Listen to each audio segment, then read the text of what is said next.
नमस्कार, टेक्निया न्यूज में आपका स्वागत है। मैं हर्षिता गुप्ता। तो चलिए वक्त हो चला है आज की 10 बड़ी खबरों का। भारत ने ईरान और इजराइल की यात्रा पर लगाए गए प्रतिबंध को हटा लिया है। हालांकि विदेश मंत्रालय ने भारतीय नागरिकों को ईरान और इजराइल की यात्रा करते समय सतर्क रहने की सलाह दी है।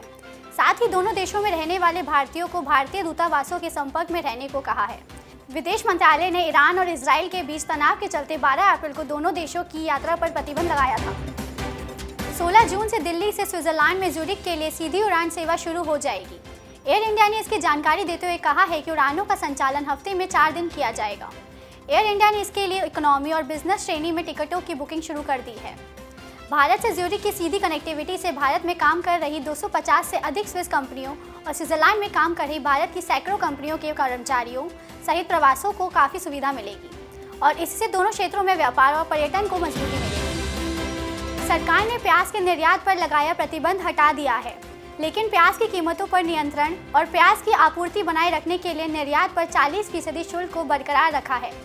पिछले कुछ महीनों से सरकार ने प्याज के निर्यात पर रोक लगा रखी थी, लेकिन कुछ मित्र देशों में प्याज का निर्यात करने की अनुमति थी। अब निर्यात पर लगे प्रतिबंध को पूरी तरह से हटा लिया गया है। भारत से हर साल बड़ी संख्या में प्याज का निर्यात किया जाता है।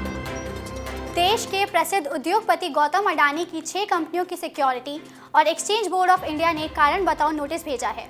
अडानी समूह के इन कंपनियों को एसबी ने अमेरिका के हिडनबर्ग रिसर्च के आरोपों की जांच के बाद ये नोटिस जारी किए हैं।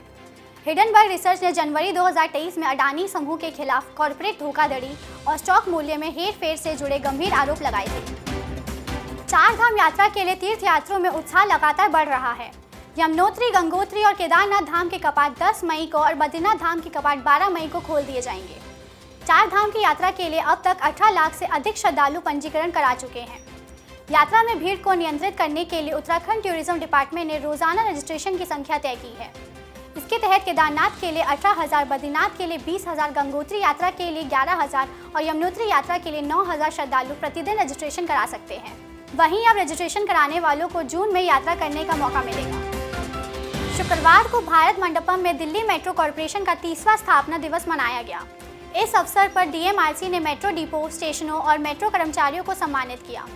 इस दौरान एनसीआर क्षेत्र के नोएडा की बॉटैनिकल गार्डन मेट्रो स्टेशन को डीएमआरसी की सर्वश्रेष्ठ मेट्रो स्टेशन का पुरस्कार दिया गया।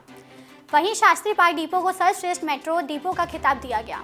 इसके अलावा डीएमआरसी ने 70 से अधिक कर्मचारियों को पिछले 1 साल में उत्कृष्ट काम करने के लिए सम्मानित किया। अगले 5 दिनों में पूर्वोत्तर भारत में अलग अलग स्थानों पर गरज के साथ हल्की बारिश हो सकती है। वहीं राष्ट्रीय राजधानी में आंशिक रूप से बादल छाए रहने और तेज हवाओं के साथ धूल भरी आंधी चलने की संभावना है। इसके अलावा मौसम विभाग ने दिल्ली क्षेत्र में अधिकतम तापमान 38 डिग्री सेल्सियस और न्यूनतम तापमान 22 डिग्री सेल्सियस के आसपास रहने की संभावना व्यक्त की है।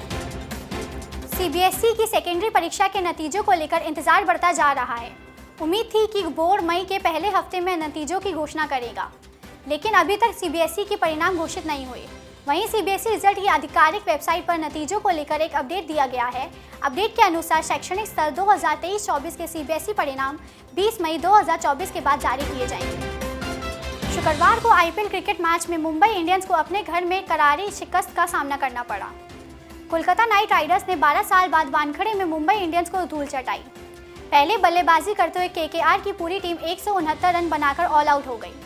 वहीं मुंबई इंडियंस भी 19वें ओवर में 145 रन बनाकर सिमट गई। वहीं ऑस्ट्रेलियाई खिलाड़ी मिचेल स्टार्क ने केकेआर की ओर से मुंबई इंडियंस के 4 विकेट लिए। बॉलीवुड की अदाकारा श्रीदेवी ने दशकों तक लोगों के दिलों पर राज किया। 2018 में उनकी हार्ट अटैक से मौत हो गई। अब श्रीदेवी की बेटी जानवी और पति बोनी कपूर ने उनकी याद में उनके चेन्नई स्थित घर को होटल में तब्दील कर दिया है। इस होटल में रहने के लिए अप्लाई करने पर गोल्डन टिकट जीतने वालों को कुछ क्राइटेरिया के अंतर्गत फ्री में रहने का भी मौका मिलेगा। होटल की ओर से इस साल 4,000 गोल्डन टिकट उपलब्ध कराए गए हैं। जानवी ने इस होटल को एक रेंटल कंपनी को सौंप दिया है। आज के लिए इतना ही। देखते रहिए टेक्निया टीवी। चैनल को लाइक, शेयर और सब्सक्राइब कीजिए।